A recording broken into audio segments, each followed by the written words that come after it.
Media से गुफ्तगू कर रहे हैं। साथ रास होता है, इसलिए मैं यहाँ आया और नज़र अब्बास को 80 गज का प्लॉट स्मार्ट सिटी से लेकर दिया है और इसके साथ साथ इन तीनों बच्चियों की तालीम की जिम्मेदारी अगले 12 साल तक इंग्लिश मीडियम स्कूल की, जहां स्विमिंग पूल भी होगा और बच्चियों को आला तालीम दी जाएगी, उसके तमाम अखराजात की भी मैं जिम्मेदारी लेता हूँ। इंशाअल्लाह ताला अल्लाह ताला ने हिम्मत दी, क्योंकि मैं जानता हूँ मेरा जिस जमात से ताल्लुक़ है MQM पाकिस्तान, ये यूसुफ गोट 1985 से लेकर आज तक, आज दिन तक मुझे पता है कि ये यूसुफ गोट की यूसी इन 85 से 2025 तक कोई दूसरी जमात हासिल नहीं कर सकी। इसने हमेशा MQM पाकिस्तान को वोट दिया है। दुरुस्त या गलत? सही है। ये वफादार लोग, ये गैरतमंद लोग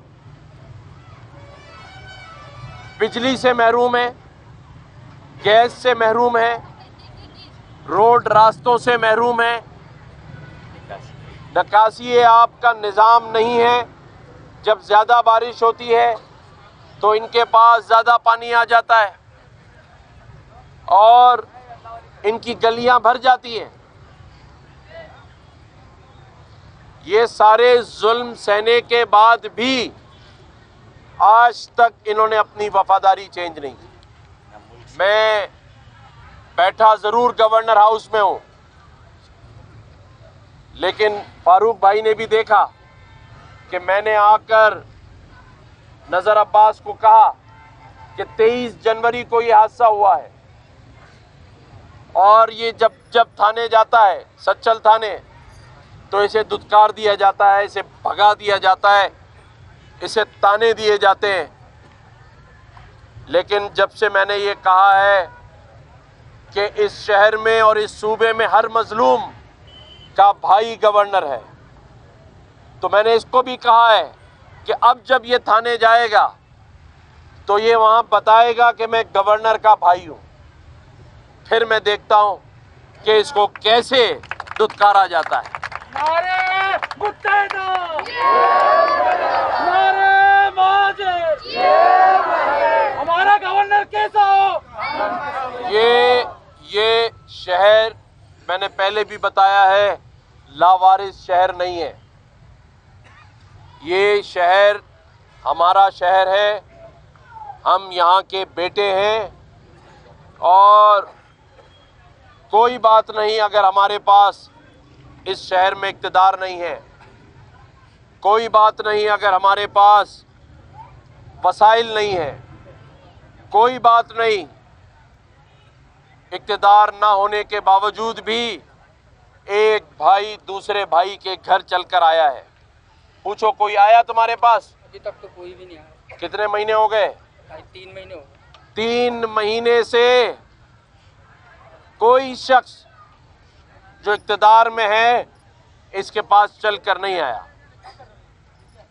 तो इंशाअल्लाह मैंने आज ये अनाउंसमेंट की है कि 12 अप्रैल को दोपहर 2 बजे इस शहर में जितने लोग डंपर तले कुचले हैं या टैंकर तले कुचले हैं, उनके लवाहिकीन गवर्नर हाउस आ जाएं, मेरे साथ बैठकर खाना भी खाएं, उनके तमाम कवाइफ लिखे जाएंगे, सबको एक एक प्लॉट देने का मैं ऐलान करता हूं। 12 अप्रैल को 2 बजे बैठकर इनके साथ आइंदा के लाहे अमल का भी ऐलान करेंगे इंशाअल्लाह ताला। मैं वो शख्स नहीं हूँ और ना मेरी जमात ऐसा कोई ऐलान करेगी कि मैं इनसे कहूँ कि तुम अपने हाथ में कानून ले लो, अपने हाथ में असला ले लो। मैं कलशनकोफ देने नहीं बल्कि कलम देने के लिए आया हूं। इस शहर ने बहुत खून रेजी देख ली। कई लोगों की सियासत सिर्फ खून रेजी की वजह से चमकी है, भाइयों को भाइयों से लड़ाने की वजह से चमकी है। मैं भाइयों को भाइयों से नहीं लड़ाऊंगा, मैं मिलाऊंगा। लेकिन अगर एक भाई ने दूसरे पर जुल्म किया है तो इंसाफ भी इंशाअल्लाह ताला कराएंगे। ऐसे नहीं हो सकता कि एक भाई दूसरे पे जुल्म कर कर उसका अदावा भी ना करे, लेकिन हाथों में हथियार नहीं देंगे, झूठे वादे नहीं करेंगे, नारे लगाकर लोगों को ट्रक की बत्ती के पीछे नहीं लगाएंगे, बल्कि अमली तौर पर इस शहर के मुखय्यर हजरात को, जो कि आज मेरे साथ मौजूद भी हैं, और ऐसे कई मुखय्यर हजरात से बात कर कर इनके लिए वसाइल पैदा करेंगे। जिसके पास छत नहीं है, जिसके पास नौकरी नहीं है, जो अपने बच्चों को पढ़ा नहीं सकता और कुचल दिया गया है डंपर तले, उनके लिए वसाइल पैदा करेंगे। सिर्फ नारे लगाकर, इन्हीं से खर्चा करवाकर पेट्रोल का मोटरसाइकिलों में अपने पीछे नहीं घुमाएंगे। कौन से नारे लगवा रहे हैं? क्या दिया है आप लोगों ने? पहले बात करें, दस्ती क्या दे रहे हैं? बहुत हो गया नारेबाजी, बहुत हो गई अवाम के जज्बात की सियासत। महाजिर नारा लगेगा। मैंने सबसे पहले गवर्नर हाउस में 77 साल के बाद महाजिर सकाफत, महाजिर कल्चर डे का प्रोग्राम किया है। मैं इस शहर का बेटा हूं, मैं भी महाजिर हूं, लेकिन मैं अपने महाजिर भाइयों के जज्बात सिर्फ नारों से पूरे नहीं करता। मैं 2 महीने बाद आया, लेकिन अपने साथ फाइल लेकर आया हूं। फाइल देखा है, ये प्लॉट की फाइल लेकर आया हूं। मैं 2 महीने बाद अगर आया, तीनों बच्चियों के एडमिशन लेकर आया हूं। मैं अगर 3 महीने बाद आया तो आज से महीने के जो पैसे ये कमाता था उतने पैसे इसको हर महीने मिलेंगे इंशाअल्लाह ताला। ये फाइल है, ये हमारे स्मार्ट सिटी के खजर भाई कह रहे हैं हर महीने इन बच्चियों को 5-5 हज़ार रुपए ये भी देंगे, ठीक है, ताकि इन बच्चियों के स्कूल के मसाइल हल हो। इधर आ जाओ तुम महाजिर, तुम्हारी वजह से लोग जज्बात में नारे लगा रहे हैं। तुम क्या बनना चाह रहे हो? महाजिर कहूंगा, महाजिर बनूंगा, महाजिर के साथ ही खड़ा रहूंगा हमेशा। हर रैली में मैं जाता हूँ। अच्छा, ये है सच्चा महाजिर, क्या नाम है? ठीक है। एक अब्दुल्ला। बताने का मकसद, जी अम्मा जी इधर आ जाओ, इधर आ जाओ, अभी इसके बाद बात करते हैं। अभी टीवी इधर ही खड़े रहो। बेटा तुम थोड़ा सा। बताने का मकसद मेरा सिर्फ यह है कि मेरे शहर के लोग किसी ऐसे जज्बाती नारे के पीछे नहीं भागेंगे, अपना पेट्रोल खर्च नहीं करेंगे जब तक के, रहने दो कोई बात नहीं, सुनेंगे जिसकी जो बात है सुनेंगे। अब आवाज नहीं दबाएंगे। अगर हमसे कोई गलती हुई है तो भी बताएं, अदावा करेंगे, माफी मांगेंगे, लेकिन अब इस शहर की सियासत उन लोगों के हाथ में नहीं देंगे जिन्होंने पहले भाइयों को भाई से लड़वाया, हजारों लोगों को शहीद करवाया, और अब फिर नए फनकार और नए ड्रामों के साथ महाजिर कार्ड खेल रहे हैं। मुझसे बड़ा महाजिर है तो कोई दिखाए जिसने गवर्नर हाउस में 77 साल में पहली दफा महाजिर सकाफत, महाजिर कल्चर डे मनाया, लेकिन जबानी नहीं, अमली तौर पर। आज महाजिरों के इस यूसुफ गोट में आके देखो कि यहाँ पानी नहीं है, गलियां नहीं बनी हुई, रोड टूटे हुए हैं, दिल भी टूटे हुए हैं, और गटर उबल रहे हैं। उन महाजिरों के सर पर हाथ रखना है तो इन्हें सिर्फ नारे नहीं चाहिए, इन्हें नौकरियां चाहिए, इन्हें अपनी घर की छत चाहिए। इन बुजुर्गों को जिनके बाल सफेद हो गए, इन्हें अपनी जिंदगी में अपने बच्चों की खुशियां और रोजगार चाहिए। सही कह रहा हूं, गलत कह रहा हूं? मैं गवर्नर बनने के बाद सबसे पहले शौदा कब्रिस्तान गया। इसी पार्टी में 14 साल गवर्नर रहे, कभी शौदा कब्रिस्तान की शक्ल नहीं देखी। मैं सख्त बात करता हूं। ये कौन सा मजाक है? चाहे मुझे जितनी गालियां देनी है दे दो, जितने ताने देने दे दो, लेकिन मैं बात सच और हक की करूंगा। बताओ मेरा इससे क्या ताल्लुक था? कौन यूसुफ गोट उठकर आता, कौन अपने दोस्तों को लाके प्लॉट की फाइल देता, कौन इन बच्चियों के सर पे हाथ रखता? मैंने तो इलेक्शन नहीं लड़ना, लेकिन मैं इस शहर का बेटा हूं। मैं अपनी इस पार्टी का हक परस्त गवर्नर हूं, इसलिए मेरे दिल में अपने इस भाई का ख्याल आया, दर्द आया। और इंशाअल्लाह ताला मेरे जितने ये नौजवान भाई खड़े, मायूसी नहीं करनी है। गवर्नर हाउस के दरवाजे खुले हुए हैं, आओ आईटी में मैं तुम्हें एडमिशन देता हूं। जो यूसुफ गोट का आईडी कार्ड लाएगा उसे फ्री एडमिशन मिलेगा, बगैर टेस्ट के एडमिशन मिलेगा। आइंदा जो यूसुफ गोट की मोटरसाइकिल चोरी होगी, आओ आकर एप्लीकेशन दो, प्रायोरिटी पे सबसे पहले यूसुफ गोट वालों को मोटरसाइकिल दी जाएगी। उसके बाद जिसको पढ़ना है, अगर वो यूनिवर्सिटी में है, कॉलेज में है, ले आए अपना एडमिट कार्ड, उसको फ्री लैपटॉप देंगे।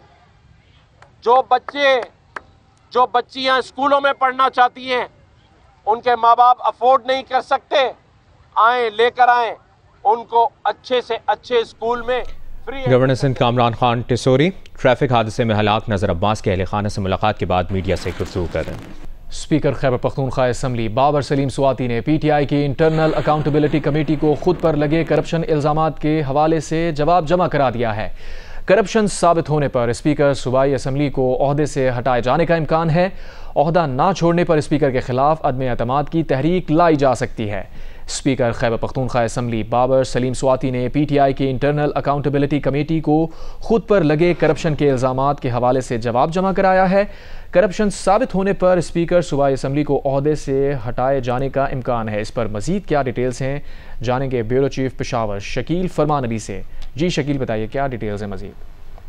देखिए, स्पीकर खैबर पख्तूनख्वा असम्बली के जो है बाबर स्वाति, उनके खिलाफ जो है तहकीकात कर रही है पीटीआई की इंटरनल अकाउंटेबिलिटी कमेटी। कुछ भर्तियां हैं और कुछ प्रमोशंस हैं, उस हवाले से तहकीकात की जा रही थी और स्पीकर सूबाई असम्बली ने जो है इंटरनल अकाउंटेबिलिटी कमेटी को अपना जवाब जो है वो जमा करा दिया है। और करप्शन के इल्जामात साबित होने पर स्पीकर को ओहदे से हटाए जाने का इम्कान है और करप्शन साबित होने पर पार्टी स्पीकर को ओहदा छोड़ने का कहेगी और ओहदा न छोड़ने की सूरत में स्पीकर के खिलाफ जो है अदम एतमाद की तहरीक लाई जा सकती है। अलबत्ता बेगुनाह साबित होने पर स्पीकर और आजम स्वाति के दरमियान सुलह कराने का टास्क जो है वज़ीर आला अली अमीन गंडापुर साहब के हवाले किया गया है। अगर बेकायदियां साबित होने पर स्पीकर को उन्हें दुरुस्त और गलत फैसले अगर कहा जाएगा कि आप वापस लें जो आपने गलत फैसले किए हैं। और स्पीकर पे जो इल्ज़ाम है वो यही है कि उन्होंने भर्तियों और प्रमोशन में बेकायदगियां की हैं। अगर सिर्फ बेकायदगियां साबित हुई तो स्पीकर को यही कहा जाएगा कि आप अपने जो फैसले हैं उनको दुरुस्त करें। बहुत शुक्रिया शकील फरमान अली, आपने अपडेट की। वज़ीर इत्तलात पंजाब आज़मा बुखारी कहती हैं कि ये खुशखबरियों का मौसम है। बिजली पर रिलीफ वज़ीर आज़म का तारीखी इक़दाम है। वज़ीर आज़म आइंदा चंद रोज़ में अवाम को एक और बड़ी खुशखबरी देंगे।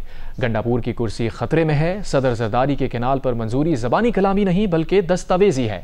सिंध की इस मामले पर सियासत तकलीफ दे है। लाहौर में प्रेस कॉन्फ्रेंस करते हुए वज़ीर इत्तलाआत पंजाब अज़मा बुखारी ने वज़ीर आज़म की जानिब से आइंदा चंद रोज़ में अवाम को एक और बड़ी खुशखबरी सुनाने का इंदिया दे दिया। साथ ही बता दिया गंडापुर की कुर्सी खतरे में है। कहती हैं PTI के लोग एक दूसरे की करप्शन के पोल खोल रहे हैं। गंडापुर इज्जत बचाने के लिए वफाक पर चढ़ाई की धमकियां दे रहे हैं। IMF को खतूत लिखने वाले मुल्क को श्रीलंका बनाना चाहते थे जो नाकाम हो गए। जिन्होंने IMF को खत भी लिखे, IMF के जो है वो जाकर दफ्तरों के नीचे धरने भी दिए, लॉबियस्ट फर्म्स भी हायर की, पाकिस्तान के खिलाफ साजिशें भी की कि किसी तरह पाकिस्तान जो है वो जो एक ट्रैक पे आ रहा है, जो रिलीफ मिल रहा है पाकिस्तान के लोगों को वो ना मिल सके, पाकिस्तान का प्रोग्राम IMF का ख़त्म हो जाए, पाकिस्तान को जो है वो किसी भी तरह जो श्रीलंका बनाने का उनका प्रोग्राम और अज़्म था वो पूरा हो सके। अल्हम्दुलिल्लाह वो श्रीलंका भी नहीं बनने दिया। अज़मा बुखारी ने chairman Peoples Party Bilawal Bhutto की कैनाल मंसूबे पर तनकीद पर बात करते हुए कहा, सैलाब के दिनों में पानी जाया होता है जिसे मैनेज करने की जरूरत है। कैनाल पर मंजूरी सदर जरदारी की जुबानी कलामी नहीं बल्कि दस्तावेजी है। इस मामले पर सिंध की सियासत तकलीफ दे है। मैं बिलावल साहब की ज़्यादा बातों को रिस्पॉन्ड इसलिए नहीं करना चाहती क्योंकि मैं नहीं समझती कि जलसों में खड़े होकर और मीडिया के ऊपर बयानबाजी से इस मसले का कोई हल हो सकता है। फिर जो सदर पाकिस्तान की मंजूरी है उसके ऊपर भी वो डॉक्यूमेंटेड है। ये कहना कि जी हो नहीं सकता, ये हुआ नहीं, डॉक्यूमेंटेड है, साइंड है। अज़मा बुखारी का कहना था थिएटर्स पर बेहूदगी के खिलाफ कार्रवाइयां करने पर उन्हें ब्लैकमेल करने और कोर्ट में जाने की धमकी दी गई। कैमरामैन मोहम्मद अशरफ के साथ उस्मान अहमद भट्टी, जियो न्यूज़, लाहौर। दूसरी जानिब सिंध के सीनियर वजीर शर्जील मेमन का कहना है कि पंजाब की वजीर इत्तलाआत आज़मा बुखारी के बयान पर अफसोस हुआ। पीपल्स पार्टी कैनाल्स पर सियासत नहीं कर रही, हम उसूलों पर सौदा नहीं कर रहे। आप इसको सियासत समझती हैं, ये जीने मरने का मसला है। मैं समझता हूँ कोई अक्लमंद इंसान ऐसा बयान नहीं दे सकता। जो लोग कालाबाग डैम के हक में रैलियां निकालते थे आज वो भी कैनाल्स के खिलाफ हैं। शर्जील मेमन कराची में प्रेस कॉन्फ्रेंस कर रहे थे। प्रेसिडेंट आसिफ अली जरदारी साहब ने नेशनल असेंबली के जॉइंट सेशन में जो उनका अपना एक जो राय जो डायरेक्ट उनसे मुंसलिक की जा सकती है, उन्होंने कहा कि I will not support any controversial canal जहां पे हमारे प्रोविंसेस को एतराज़ात हैं। वो स्ट्रॉन्ग स्टांस उन्होंने अपना उठाया और अब कल चेयरमैन साहब ने यह ऐलान किया है कि हम 18 अप्रैल को इन कैनाल्स के इश्यूज़ पे और मुल्क में जो बाकी इश्यूज़ हैं, जो टेररिज्म के इश्यूज़ हैं या बाकी चैलेंजेस के लिए पहला जलसा हैदराबाद में करने जा रहे हैं। तो हैदराबाद में इंशाअल्लाह ताला पाकिस्तान पीपल्स पार्टी का एक बहुत ही बड़ा और अजीम पावर शो होने जा रहा है। एक तारीखी जलसा होगा और वो लोग जो प्रोपेगेंडा में मसरूफ़ हैं, जो पॉलिटिकल पार्टीज प्रोपेगेंडा में मसरूफ़ हैं और उनका माजी किससे छुपा हुआ है।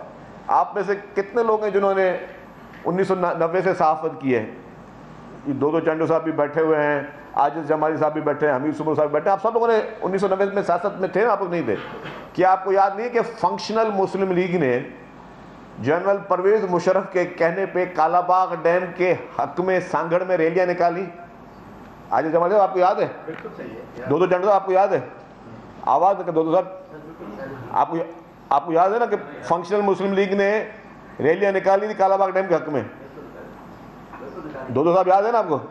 तो मैं वही कह रहा हूं मेरे भाई, ये वो पॉलिटिकल पार्टीज हैं, ये वो सियासी जमातें हैं जिन्होंने इस सूबे के खिलाफ, इस सूबे के लोगों के हकों के खिलाफ इन्होंने हमेशा बी टीम बनकर ये कंट्रोवर्शियल प्रोजेक्ट्स बनाने के हक में ये लोग सियासत करते रहे हैं। तो वो आज हमें सिखाएंगे कि कैनालों की मुखालफत किस तरह करनी चाहिए, या हम उनके कहने पे। अब किसी ने, एक अखबार ने आज ये तबसरा किया कि पीपल्स पार्टी ने ऐलान नहीं किया हुकूमत से जो है वो अलहदा होने का। अब मैं कुछ अक्लमंद लोगों को बताऊं कि जो लोग ये मुतालबा कर रहे थे, या कुछ चंद इस तरह के कुछ एक दो मीडिया हाउसेस भी इस तरह होते हैं ना, अब उनका ये उन्होंने शेष लगाया कि जी उन्होंने ऐलान नहीं किया। भाई हमने कब कहा कि हम किसी के कहने पर ऐलान करेंगे? जब चेयरमैन बिलावल भुट्टो ज़रदारी का बयान अगर आप जंग की आज हेडलाइन में पढ़ लें, उन्होंने क्या कहा है? उन्होंने कहा हम अवाम के साथ हैं, शहबाज हुकूमत के साथ नहीं हैं। कौन सी चीज़ कब कहनी है और करने की ज़रूरत है या नहीं है, वो फैसला लीडरशिप करेगी। वो मुखालिफ जो चाहते हैं कि पाकिस्तान में इंसर्जेंसी हो, पाकिस्तान में जो है वो स्टेबिलिटी ना हो, उनके कहने पे फैसले नहीं किए जाते हैं। अगर खुदा न खास्ता जिन लोगों ने किया तबसरा, क्यों मुझे पता ये सवाल आ रहा है तो मैं एडवांस में बता दूं, तो क्या हम कहें कि जी पार्लियामेंट सिस्टम ख़त्म हो जाए, हम कहें कि जी हुकूमतें घर चली जाएं, हम कहें जी कि हम आपकी ख्वाहिशात पर, जो लोग चाहते हैं कि पाकिस्तान में अफरा तफरी रहे और मुल्क में जो है जिन लोगों के एजेंडाज हैं कि मुल्क में अफरा तफरी रहे, फिर मुख्तलिफ तहारीकें चलती रहें और सारी चीज़, हम उनके एजेंडा पर चलेंगे? नहीं चलेंगे। लीडरशिप हमेशा सही टाइम पे सही फैसले करती है, किसी के प्रेशर में आके या किसी की डिक्टेशन पे फैसले नहीं करती है। तो चंद ख्वाहिशात जरूर इस तरह हो सकती हैं। तो जो लोग तहरीकें चला रहे हैं, आज उन तहरीकों का मकसद कैनाल के खिलाफ कम है। आप उन तकरीर सुन लें, जो कैनाल के खिलाफ तकरीरें बाकी पॉलिटिकल पार्टीज कर रही हैं, वो कैनालों पे कम टारगेट कर रही है, पीपल्स पार्टी ज़्यादा टारगेट कर रही है। उनका पेट में दर्द है, उनको एक मौका मिल गया कि चलो हमें कोई सियासत करने का कोई मौका मिल जाए। वरना वो लोग हैं जो काउंसलर तक नहीं जीते, या उन लोगों की आपने देख ली कि पब्लिक में इन इलेक्शन में उनके साथ क्या हुआ है, लोगों ने किस तरीके से उनको हर इलेक्शन की तरह जो है उनको जो है वो मुस्तरद किया।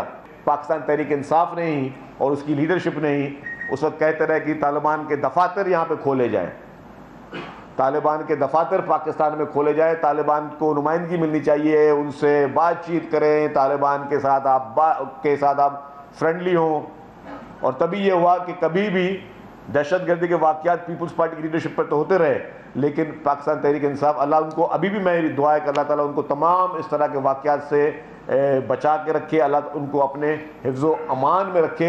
लेकिन आप तो उनके साथ फ्रेंडली करके, और हमें आप लोगों ने हमेशा निशाना बनवाया, हमारे वर्करों को निशाना बनाया। हमारी कायद मोहतरमा बेनज़ीर भुट्टो साहबा ने शहादत दी। हमारे 18 अक्टूबर को जिस तरीके से कराची में सैकड़ों कारकुनों ने जामे शहादत नोट की, जिस तरीके से इस्लामाबाद में वकला तहरीक में हमारे कैंपों पे बॉम्ब ब्लास्ट हुए, तो पीपल्स पार्टी तो इन सारी चीज़ों का निशाना रहती रही है। अवामी नेशनल पार्टी भी इस तरह की दहशतगर्दी के वाक़यात का निशाना बनती रही, लेकिन आपकी जो पार्टियाँ थी वो बैकडोर पे उन टेररिज्म और टेररिस्टों के साथ जो हैं आप हमेशा बहुत फ्रेंडली रहे, जिसकी वजह से आपने सारे इशूज़ किए। एमनेस्टी इंटरनेशनल यूके ने एमनेस्टी मीडिया अवार्ड्स 2025 के फाइनलिस्ट का ऐलान कर दिया है, जिसमें इंसानी हुकूक के हवाले से दुनिया भर के बेहतरीन सहाफ़ती काम को सराहा गया है।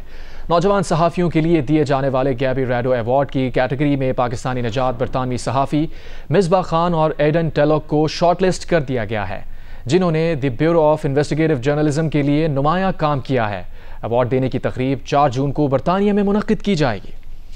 पाकिस्तान से ताल्लुक़ रखने वाले अब्दुल्ला शाहिद सियाल और Caleb Thompson Harvard undergraduate association के नए शरीक सदूर मुंतखब हो गए हैं। शाहिद सियाल और थॉम्सन पहली बार तुलबा एसोसिएशन का हिस्सा बने हैं। उन्होंने 6 उम्मीदवारों के दरमियान रैंक चॉइस वोटिंग में 333 वोटों की बढ़तरी से कामयाबी हासिल की है। मुंतखब जोड़ी ने इलेक्शन में इस बुनियाद पर हिस्सा लिया कि हार्वर्ड अंडर ग्रेजुएट एसोसिएशन को इंतज़ामिया का तर्जुमान बनने के बजाय सियासी मामलात पर तुलबा के मौक़िफ़ की नुमाइंदगी करनी चाहिए। कराची के इलाके कोरंगी क्रीक में ज़ेरे ज़मीन गैस के ज़ख़ीरे में लगी आग को 7 दिन हो गए हैं। तफसील जानते हैं ज़ीशान शाह से। ज़ीशान, इस मामले पर चीफ फायर ऑफिसर का क्या कहना है? जी देखिए, बिल्कुल कोरंगी क्रीक में लगने वाली आग पर आज पीपीएल, इसके अलावा डीसी कोरंगी और चीफ फायर ऑफिसर की मुश्तरका मीटिंग हुई। जियो न्यूज़ से गुफ्तगू करते हुए चीफ फायर ऑफिसर का कहना था, चीफ फायर ऑफिसर हुमायूं का कहना था कि जो ये आग लगी हुई है, अमूमी तौर पे इसकी जो पानी बाहर निकल रहा है और आग की जो शिद्दत है उसमें कमी देखने में आई है। तमाम इस वक्त ये देखा जा रहा है कि उम्मीद की जा रही है कि इसको जल्द अज जल्द जो इसके रिजल्ट्स हैं वो सामने आए, ताकि मजीद इसके ऊपर कार्रवाई की जाए। तकरीबन आधे से 1 घंटे में फायर ब्रिगेड हुक्म चाहे तो आग को कंट्रोल कर सकती है, लेकिन इससे गिरदोनवा में गैस फैलने का खदशा है, जिससे नुकसान हो सकते हैं। इसलिए, लेकिन क्योंकि अब आग की शिद्दत में भी कमी आई है, अब तक की मतलब अब उम्मीद की जा रही है कि जखीरा बहुत बड़ा नहीं है। आपने अपडेट किया, शुक्रिया।